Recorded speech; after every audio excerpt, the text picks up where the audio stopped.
of the BenQ XL2546, which is basically the successor of the 2540, which I already reviewed here on this channel a while ago in comparison to the equivalent Asus model.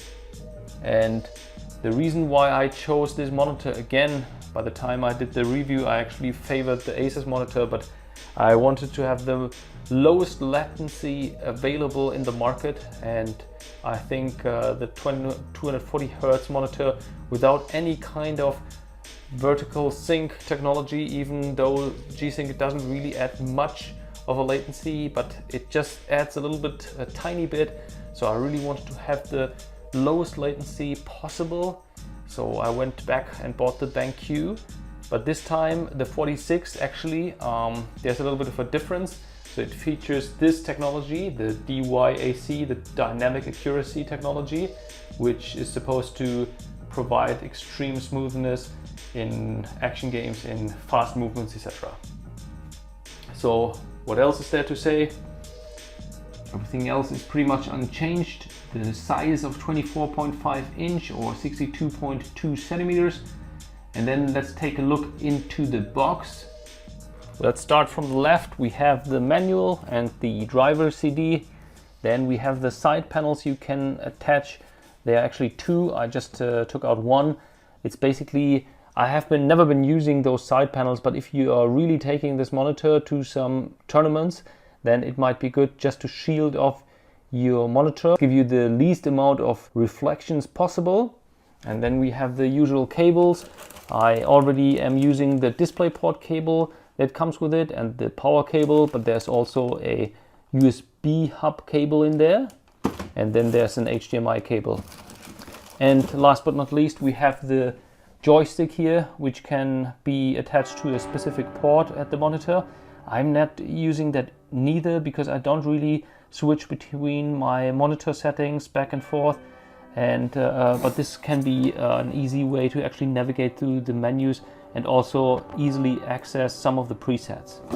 All right, so next up I want to give you my impressions after using this monitor for a few days. So let's dive right into it. Okay, so the review actually, this is a 240 Hz monitor with a 1080p resolution. And firstly, maybe let's discuss who this monitor is for. So don't judge my gameplay, please. I'm not really paying attention to the game now. I'm just trying to focus on talking.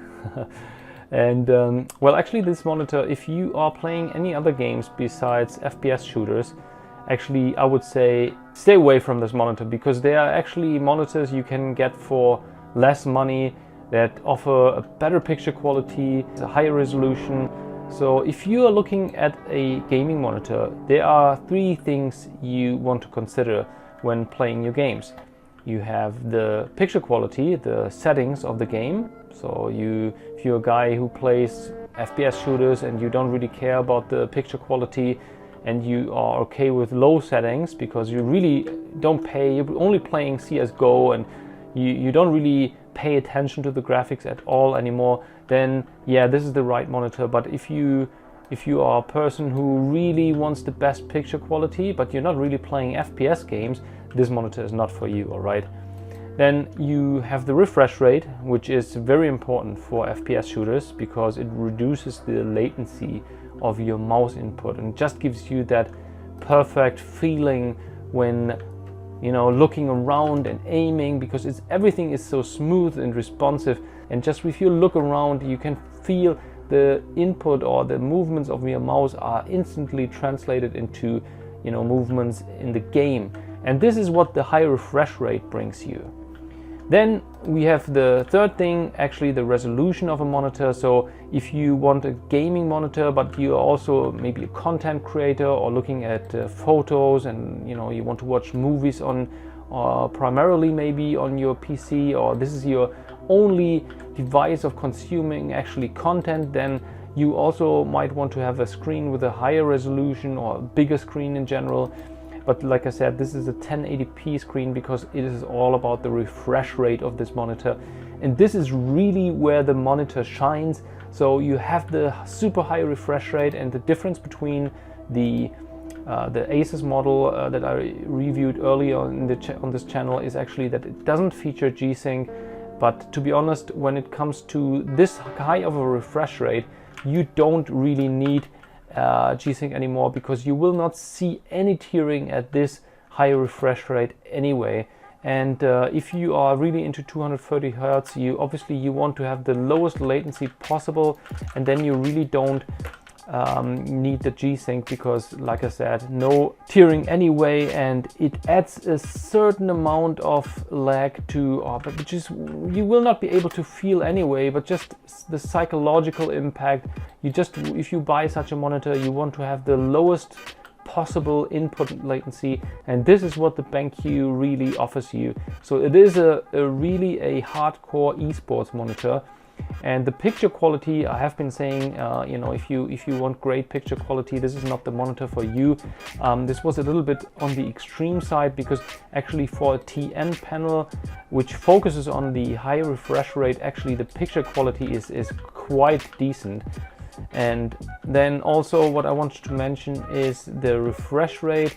You obviously have to have a system that spits out a certain amount of FPS. You want to be as close as possible to the 240 Hertz, and I have a super fast system. I have a 7700K, which is overclocked to 5 GHz, and a 1080 Ti.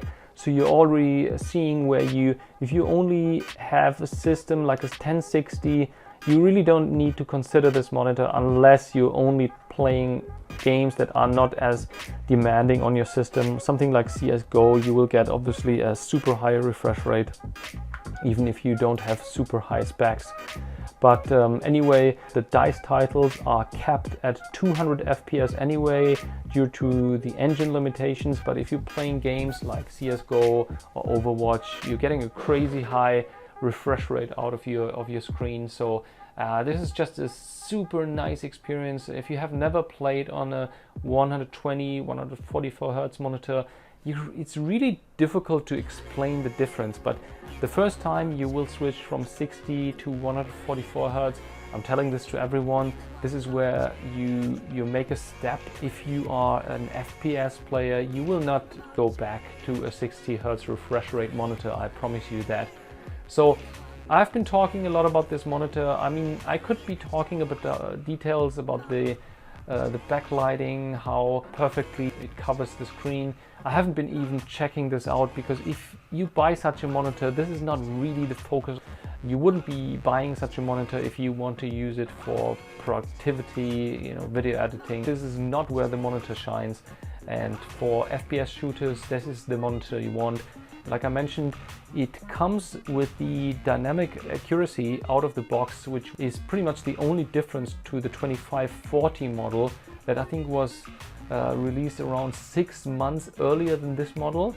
So the guys who bought the older version, they don't really have to upgrade, because as far as I know, it is hidden in the menus and you can activate this feature. Just with this model, the 46, it just comes right out of the box. And to be honest, I can't do a side-by-side comparison, because I sold the 2540 already a while ago. So, but you know, just looking at it now, I mean, it looks super smooth, but so did the 40.